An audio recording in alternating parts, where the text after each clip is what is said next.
We are here to present our final project, Philippine Literature versus Literature of the World. I am Desiree C. Mapili. I am Mark Jaspers Balmore. And I'm Stephen Jan Bautista. Here we are to discuss the American and Philippine literature along with their own history and characteristics.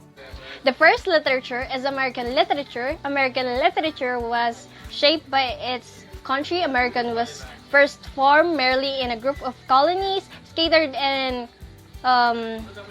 eastern seaboards where hardly a few souls tentatively venture westwards. For almost a long century and a half of year, but eventually America became the United States, a nation successfully rebelled against the motherland.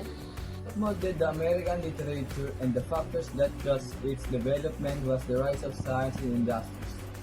The change in ways of thinking is what drove modification in people's lives. So, in addition with that, the history of this country literature was extended across more than 100 of years and had been divided into 5 major periods, where each period has its own unique characteristics, notable authors, and representative works. Let's proceed to Balmora's hot tea about this particular topic. Here are the 5 major periods of American literature which go through for hundreds of years. It starts in the 17th century, the colonial and early national period. The European settlers of North America wrote about their experiences, which has the earliest American literature. Furthermore, American literature has been consistent in terms of practical and non-fiction works. Most of those came from British settlers who populated the colonies that eventually would become the United States. Moving on to the next period, which is the Romantic period, that lasts from 1830 to 1870. It is a way of thinking that gives values and the individual over a group, subjectives over objectives, and the emotion of a person based on his/her experience than the reason, as well as valuing the overhuman make, order, the wilderness of nature. Heading now to the next period that Desiree Mapili will discuss.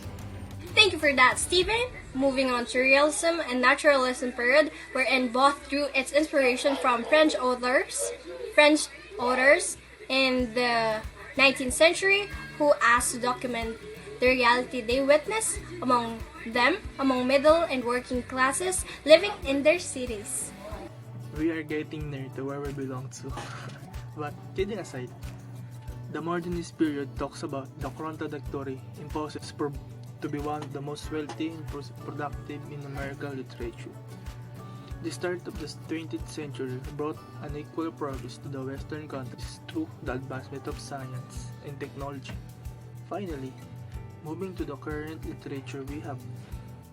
As what you heard from Balmoria, we are now at the last part known as the contemporary period. At this period, literature is being widened and includes a story grounded on the extensive of done and fast writing published in the United States from a different author with different background and currently accepting more Americans in public works. And that sums up the period of American literature, heading onto the important writers that made astounding literary pieces. Here we go again to getting to know the 7 important writers along with their literary piece in American literature. The first one is Herman Melville, a novelist, a short story writer, and a poet of American Renaissance period. One of his famous work is Moby Dick, published in 1851.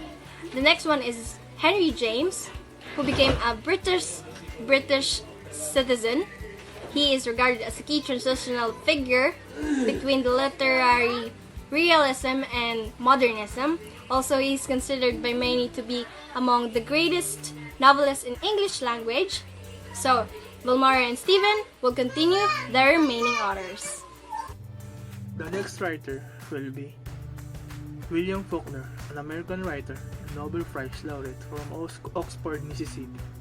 Faulkner wrote down the famous novel The Sound and the Fury in 1929.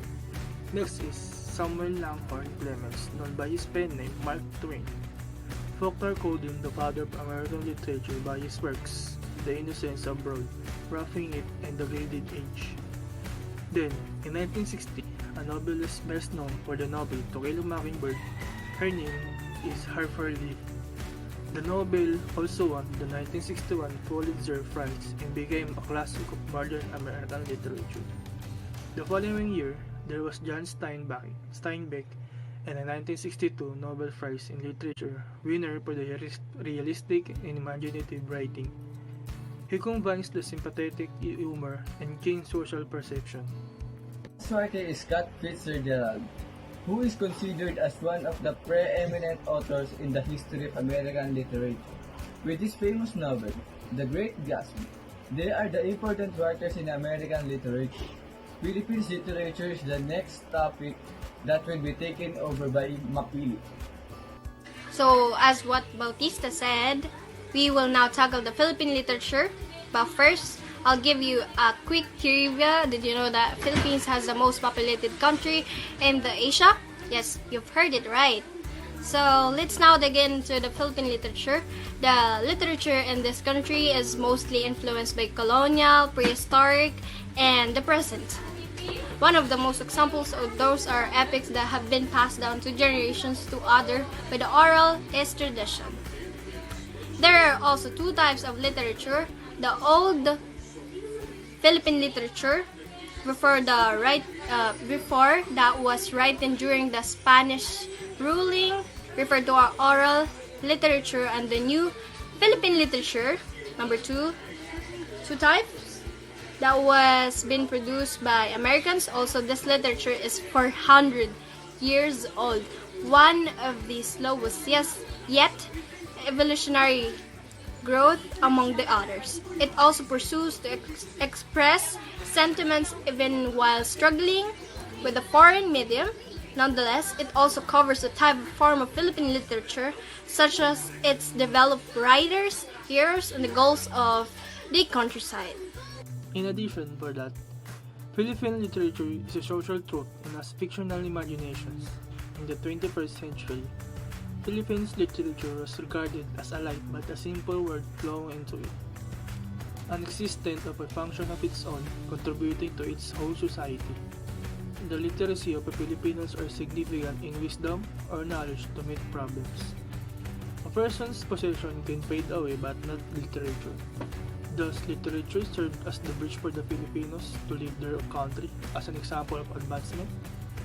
It is one of the basics of gaining success, failure, and the relations between social, national, and global affiliation. Now, moving on to the important writers of the Philippines literature, which once again will be introduced by Val Mora. I humbly thank you for that. Now, most of you must know Nick Joaquin. He was born in 1917, a novelist, poet, and essayist, and a biographer whose works are present in the diverse heritage of the Filipino people. The Tropical Gothic that was published 1972, Francisco Arcellena, is also a poet and essayist, but he is also a journalist and a teacher. The man who wrote The Man Who Could Be Pope. Nestor Vicente Mandale Gonzalez, known as NVM Gonzalez, who articulates a Filipino spirit in rural and urban landscapes. The Nobel of Justice selected as of 1968 to 1994. Then next is Rolando Estuño, who gave life to his work Cristal na Universo, as well as Edad El Tiempo, one of the finest Filipino writer in English. Her works are remarkable fusion of styles and substance, of craftsmanship and insights entitled The Little Marmosets and The Bonsai. Moving on to their similarities, both are similar in the mindset is both literature pursuing happiness, the love of freedom and the dignity, the justice and injustice, and both countries are also similar in theme of war and peace. Similarity between the two literatures is now being told. Here, I will say where they are different. The American's literature theme and approach, the American dream, survival of the fittest, while the Philippines' main theme focused on pre-colonial cultural tradition and social-political history of its contemporary traditions. Another theme is about technology, reason why both literature have similarities is because Philippines has its root in efforts of the United States, then engaged with the War of Filipino Nationalist Force, and America has the most and greatest contribution in the Philippine literature. So, moving on to the reason of differences is because Spain has colonized the Philippines, and some of the Philippine literature is written in Spanish. Our literature at this point raises a troubling concern as it promotes inbreeding, hence in some way homogeneity in style and ideas. Also, the verses that contains Philippine literature are no longer finite. In fact, there are so many as different languages in the world. Philippines literature is continuously growing as time goes by. We're adapting more knowledge from other cultures. We acquired some literature for our ancestor and conquistador. The work are seen as sensitive to gender, alludes to technology, show culture as plural rather than singular.